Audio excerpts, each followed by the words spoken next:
കൊള്ളാം കൊള്ളാം, മൃഷ്ടാനായിട്ട് കഴിച്ചോ കഴിച്ചോ കഴിച്ചോ. ചേച്ചി വാ ഇങ്ങോട്ട് ഇരിക്ക്.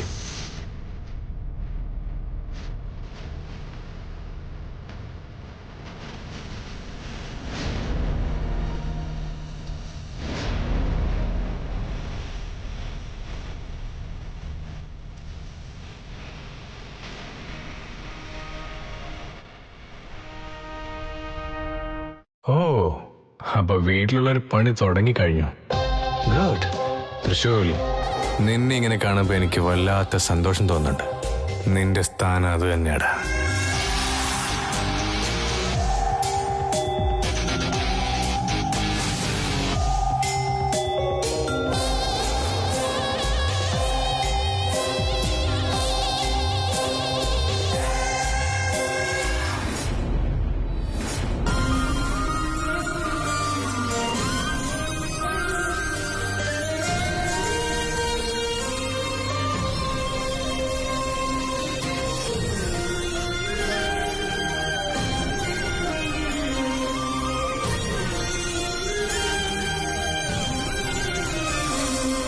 തൃശൂൽ, എന്താടാ നീ ഇവിടെ ഇരുന്ന് ഭക്ഷണം കഴിക്കുന്നത്? ഡൈനിങ് ടേബിളിൽ ഇരുന്ന് കഴിച്ചോളൂ നിനക്ക്.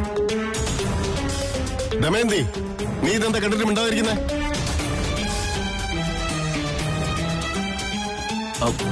അളിയ, ഞങ്ങള് പറഞ്ഞതാ അളിയ, പക്ഷെ പറഞ്ഞിട്ട് കേട്ടില്ല. എന്റെ സ്ഥാനം ഇവിടെയാണ്, ഞാൻ ഇവിടെ തന്നെ ഇരുന്ന് കഴിച്ചോളാം എന്ന് പറഞ്ഞു. അങ്ങനെയല്ലേ മോനെ?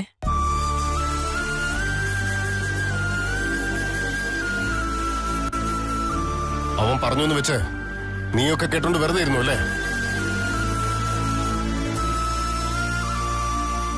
ത്രിവിക്രം, ഡാഡി,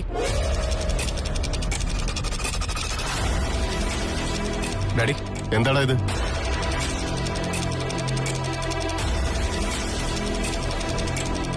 തൃശൂൽ, എഴുന്നേക്ക് പോലെ. വേണ്ട മുതലാളി, ഞാൻ എഴുന്നേക്ക്. എഴുന്നേക്കാൻ. എഴുന്നേക്ക്.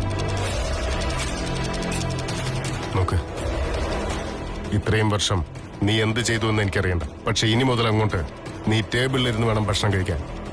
നീ എന്റെ മകനാണ്.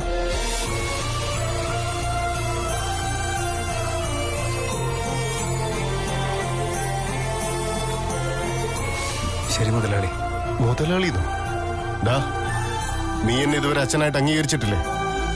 അത് ഇത്രയും കാലം ഇങ്ങനെയല്ലേ വിളിച്ചോണ്ടിരുന്നേ, അതുകൊണ്ട് ശീലായിപ്പോയി. ഞാൻ മാറ്റിക്കോളാം. ഓക്കെ, ഇത്രയും ദിവസം നിന്റെ ജീവിത രീതികൾ വേറെയായിരുന്നു. ഇനി മുതല് പുതിയൊരു ജീവിതം തുടങ്ങാൻ പോവാ.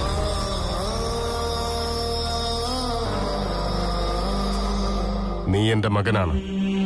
എനിക്ക് കിട്ടേണ്ട ബഹുമാനവും അന്തസ്സുമെല്ലാം നിനക്കും കിട്ടിയിരിക്കണം. അത് ആരുടെ അടുത്തുനിന്നായാലും.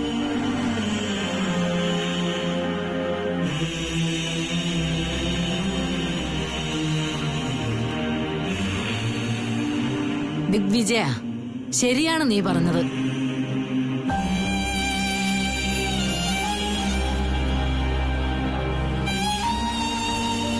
തൃശൂൽ, ഈ വീട്ടിലെ എല്ലാവരുടെയും സ്നേഹം നിനക്കും കിട്ടുമടാ.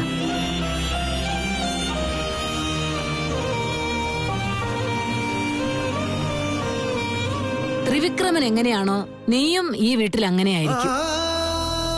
നോക്കൂ, നിന്റെ സ്ഥാനം ഇവിടെയല്ല, ദാ അവിടെ അവിടെ പോയിരിക്കെ. എന്താടാ നീ ആലോചിച്ചോണ്ട് നിൽക്കുന്നേ? വാ, വാടാ, വന്നിരിക്കെ. ദമയന്തി, വന്നവൻ ആഹാരം വിളമ്പ്.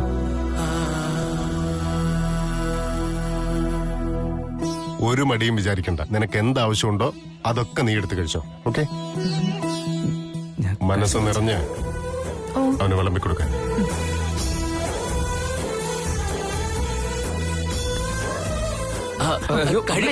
കഴിക്ക് മോനെ, കഴിക്ക്. വേഗം കഴിക്ക്, കഴിക്ക്, കഴിക്ക്.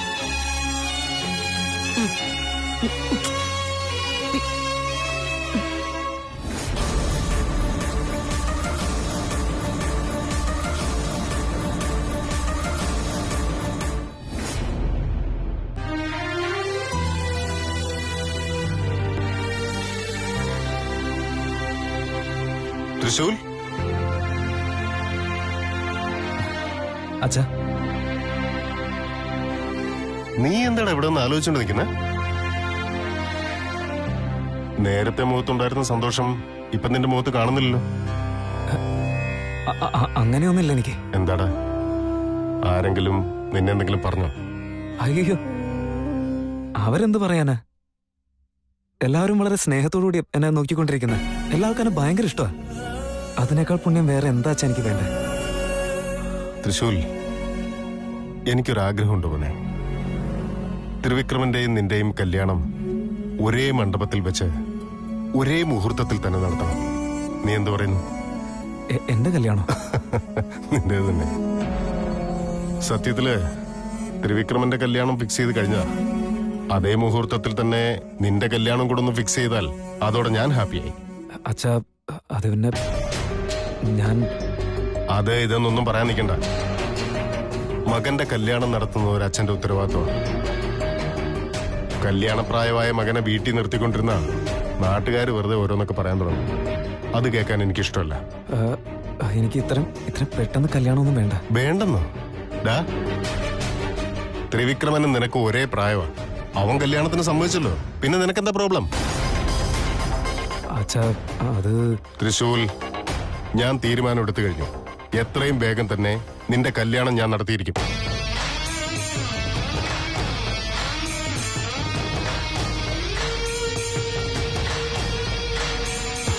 ഏതെങ്കിലും ഒരു പെങ്കൊച്ചിനെ കാണിച്ചിട്ട് ഇവളെ തന്നെ നീ താലി കെട്ടണമെന്നൊന്നും ഞാൻ പറയില്ല. നിനക്ക് ഏത് പെൺകുട്ടിയാണോ ഇഷ്ടമുള്ളത്, നിനക്ക് അവളെ തന്നെ കല്യാണം കഴിക്കാം. ഞാൻ പ്രണയിക്കുന്ന കുട്ടിയെ തന്നെ എനിക്ക് കല്യാണം കഴിപ്പിച്ചു തരും. ശരിക്കും? എന്താടാ, സംശയമുണ്ടോ? മക്കളുടെ ആഗ്രഹം നടത്തി കൊടുക്കാന്നുള്ളത് ഒരച്ഛന്റെ കടമയാമനെ. അതുകൊണ്ട് നിന്റെ ജീവിത സഖിയെ കണ്ടുപിടിക്കാനുള്ള സ്വാതന്ത്ര്യം ഞാൻ നിനക്ക് വിട്ടു തന്നിരിക്കാം. നീ ആരെ കാണിച്ചു തന്നിട്ട് ഇവളാണ് എന്റെ പെണ്ണ് എന്ന് പറഞ്ഞാൽ അവളായിരിക്കും നിന്റെ ഭാര്യയാൻ പോകുന്നത്. ഓക്കെ അല്ലേ? താങ്ക്സ് അച്ഛാ, താങ്ക് യു സോ മച്ച്. പറവനെ, ഏത് പെണ്ണാ നിന്റെ മനസ്സിൽ? പെണ്ണോ?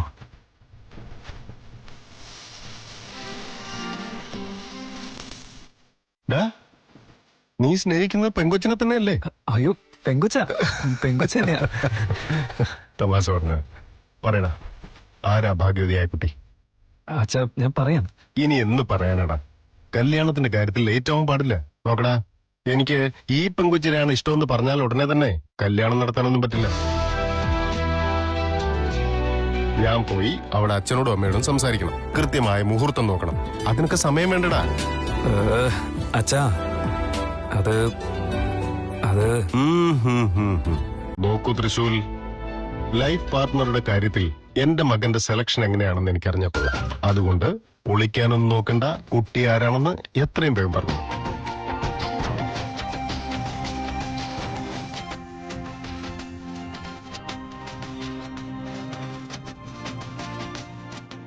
ശിവാനി.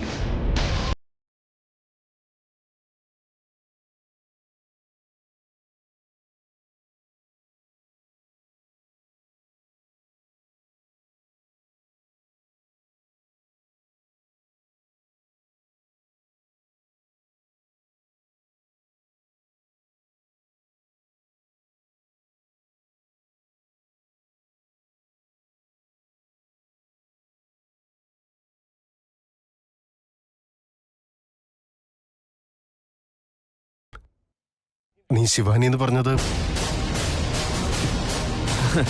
അച്ഛാ, ഞാൻ ഉദ്ദേശിച്ചതല്ല. ഞാൻ പ്രണയിക്കുന്ന പെൺകുട്ടിയും ശിവാനിയുടെ പോലെ തന്നെ ഇരിക്കുന്നതെന്ന് പറയാൻ വന്നതാ. അത്രേ ഉള്ളൂ.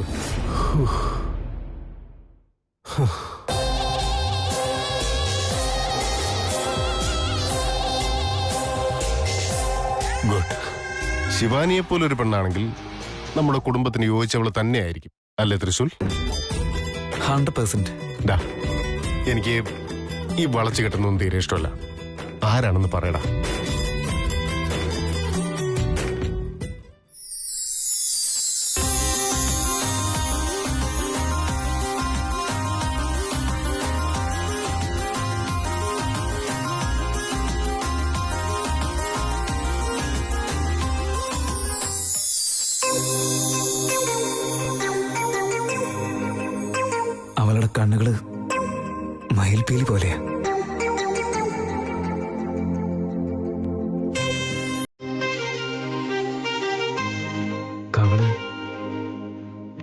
പോലെ സുന്ദര.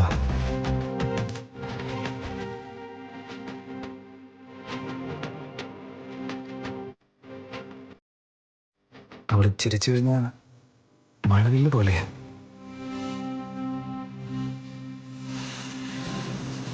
അവളുടെ ചുണ്ടുകള് വർണ്ണിക്കാനാവാത്തത്ര സുന്ദരവാ.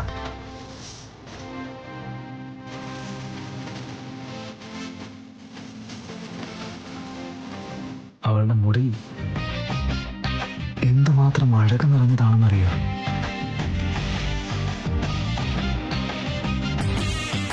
ശരിക്കും പറഞ്ഞാലേ അവള് സ്വപ്നത്തെ പോലും വന്നിട്ട് ഉറക്കാത്ത സ്വപ്ന സുന്ദരിയാ. അമ്പമ്പോ കൊള്ളാം, അത്രയ്ക്ക് സുന്ദരിയാണ്. സുന്ദരിയാണോ എന്നൊന്നും ചോദിക്കാൻ പാടില്ല അച്ഛാ. ബോളിവുഡ് സിനിമയിലൊക്കെ ഉള്ള നടിമാരെ പോലെയാ. ഓ ഡാ, നീ വെറുതെ എന്നെ ടെൻഷൻ അടിപ്പിക്കാതെ ആരാന്ന് പറ. ഞാനങ്ങനെ ഒറ്റയടിക്ക് പറയില്ല. അച്ഛനെ ഇങ്ങനെ ഓരോന്ന് പറഞ്ഞ് വെയിറ്റ് ചെയ്യിപ്പിച്ച് പിന്നീട് പറയാം. എന്റെ മോനെ, അത്രയ്ക്കൊന്നും വെയിറ്റ് ചെയ്യാൻ എനിക്ക് പറ്റില്ല, നീ പറ. ഇല്ലച്ചാ, ഞാൻ പെട്ടെന്ന് തന്നെ പറയാന്നേ, ഉറപ്പ്. വലിച്ചു നീട്ടിക്കൊണ്ട് പോവല്ലേ. ഓക്കെ. ഓക്കെ.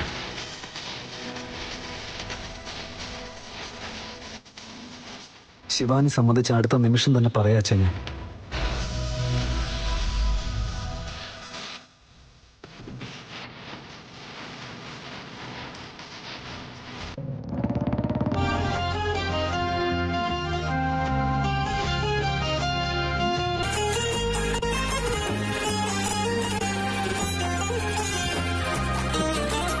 ഹായ് സുന്ദരി. ഉമ്മ ഉമ്മ ഉമ്മ ഉമ്മ ഉമ്മ. സുന്ദരി, ഞാൻ എത്ര സന്തോഷത്തിലാണെന്ന് നിനക്കറിയോ? എന്റെ സന്തോഷം പറഞ്ഞറിയിക്കാനേ വാക്കുകളെ കിട്ടുന്നില്ല. ഇന്ന് നമ്മുടെ മുതലാളി എന്ന് വെച്ചാ എന്റെ അച്ഛൻ എന്റെ കല്യാണം നടത്തി തരാന്ന് പറഞ്ഞു. എത്രയും പെട്ടെന്നേ എന്റെ നിന്റെ യജമാനത്തി സുന്ദരിയുടെയും കല്യാണം നടക്കാൻ പോവാ. സുന്ദരി, നീയേ ഞങ്ങളുടെ കല്യാണത്തിനെ മിസ് ചെയ്യാതെ എത്തിയേക്കണം. ഓക്കെ അല്ലേ? പിന്നെ നിന്റെ ഫ്രണ്ട്സ്, വീട്ടുകാര് എല്ലാവരെയും വിളിച്ചോണ്ട് വരണം. സമ്മതമല്ലേ? എന്താ സുന്ദരി ഒരു മൈൻഡിലാവാൻ നിൽക്കുന്നത്? ഓ, നിന്റെ യജമാനത്തി സുന്ദരി നിന്നെ ശരിക്കും നോക്കുന്നില്ലേ? ഇല്ലെങ്കിൽ പറഞ്ഞാ മതി, ഞാനൊരു ഡയലോഗ് അടിക്കും. പിന്നെ അവള് പടപടയെന്ന് വിറച്ചിട്ടിങ് വരും. അന്നേരം ഒന്നും മിണ്ടാതിരുന്നവള് ഇപ്പൊ സംസാരിക്കുന്നു എന്ന് വെച്ചാ നിന്റെ യജമാനത്തി സുന്ദരിയെ എനിക്ക് പേടിയാണെന്നോ? ഹേ, ഒരു ചാൻസും ഇല്ല. ആക്ച്വലി പേടിക്കേണ്ടത് നിന്റെ യജമാനത്തി സുന്ദരി തന്നെയാ. ഏയ്, പിന്നെയും പിന്നെ അത് തന്നെ പറഞ്ഞുകൊണ്ടിരിക്കുക. ഇപ്പോഴെന്താ വേണ്ട? ഞാൻ ദേഷ്യപ്പെടുന്ന കണ്ട് നിന്റെ യജമാനത്തി സുന്ദരി പേടിച്ച് വിറയ്ക്കണം, അത്രേ ഉള്ളൂ. നോക്കിക്കോ ശിവാനി അങ്ങനെ പേടിക്കുമെന്ന്. ശിവാനി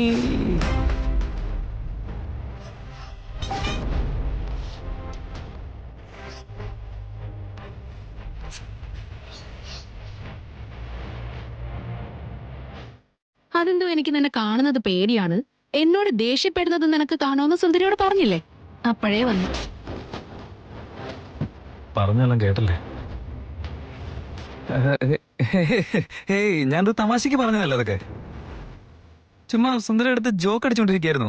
അല്ല സുന്ദരി, കേട്ടില്ലേ? അതേന്ന്. സുന്ദരി സംസാരിക്കില്ല എന്ന് വെച്ച് എന്തൊക്കെയോ പറഞ്ഞ് എന്നെ പറ്റിക്കാൻ നോക്കണ്ട. ഇത്രയും നേരം സുന്ദരിയോട് പറഞ്ഞ കാര്യം എന്നോട് തന്നെ പറഞ്ഞ പോരെ? ഞാൻ നിന്റെ മുന്നിൽ വന്ന് നിക്കല്ലേ ഇപ്പോ? നിനക്ക് പേടിയില്ലല്ലോ, പേടിയുള്ളത് എനിക്കല്ലേ. കുഴപ്പമില്ല, പറഞ്ഞോളൂ. അത് സോറി, എനിക്ക് പേടിയാ.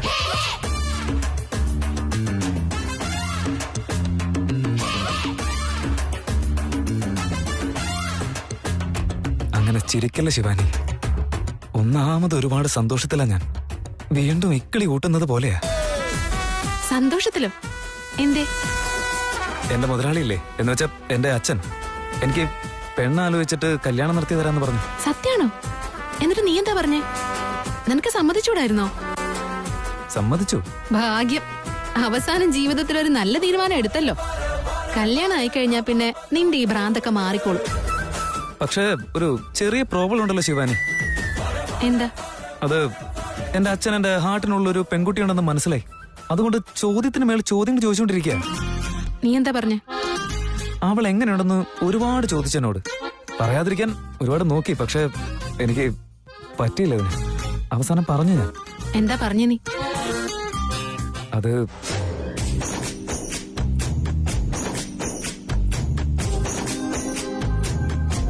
അവളുടെ കണ്ണുകൾ മയിൽപ്പീലി പോലെയാ. അവളുടെ കവൾ വെണ്ണ പോലെ സുന്ദരമാണ്.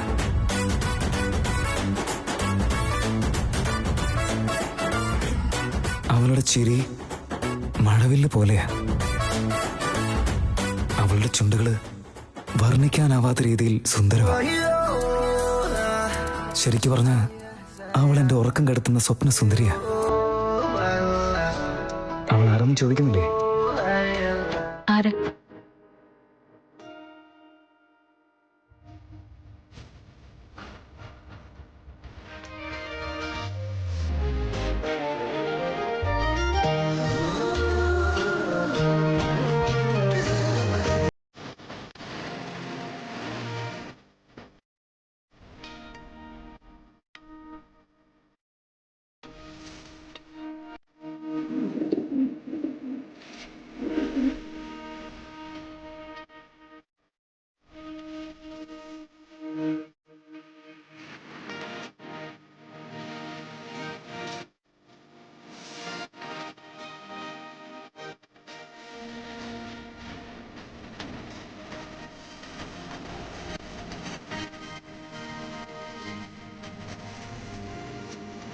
നീ തന്നെ.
തൃശൂൽ, എന്താ പറ്റിയ നിനക്ക്? എന്താ ഇങ്ങനെ ഭ്രാന്തനെ പോലെ പെരുമാറുന്നേ? എനിക്ക് ഭ്രാന്താണെന്ന് പറഞ്ഞത് നീ തന്നെയാ. കല്യാണം കഴിഞ്ഞാൽ അത് ശരിയാവെന്ന് പറഞ്ഞത് നീയാ. ഇപ്പൊ ശരിയാക്കേണ്ടത് നീ തന്നെയാ. തൃശൂൽ, ഞാൻ കല്യാണം കഴിക്കാൻ പോകുന്നത് ത്രിവിക്രമനെയാ, നിന്നെയല്ല. വെറുതെ ഓരോന്ന് സ്വപ്നം കാണണ്ട. എന്നെ പ്രണയിക്കില്ല എന്നുള്ള സ്വപ്നം കാണുന്നത് നീയാ. ഒരു തവണ നിന്റെ ഹൃദയമിടിപ്പ് നീ ഒന്ന് ചെക്ക് ചെയ്ത് നോക്ക്. അപ്പൊ നിന്റെ ഹൃദയത്തില് തൃശൂൽ എന്ന പേരുണ്ടാവും. എന്റെ ഹൃദയത്തിലുള്ള ശ്വാസവും പേരും എന്റെ ആദി. ത്രിവിക്രമിന്റെയാ. നീ എന്ത് വേണേലും പറഞ്ഞു ശിവൻ. ആ സുന്ദരിയെ സാക്ഷിയാക്കി ഞാൻ പറയാം. നിന്നെ കല്യാണം കഴിക്കുന്നത് ഞാനാണ്. എന്റെ ജീവിതത്തിലേക്ക് വരാൻ പോകുന്ന അർദ്ധാംഗനിയും നീ തന്നെയാണ്.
ഇവൻ എന്തിനിങ്ങനൊക്കെ സംസാരിക്കുന്നേ?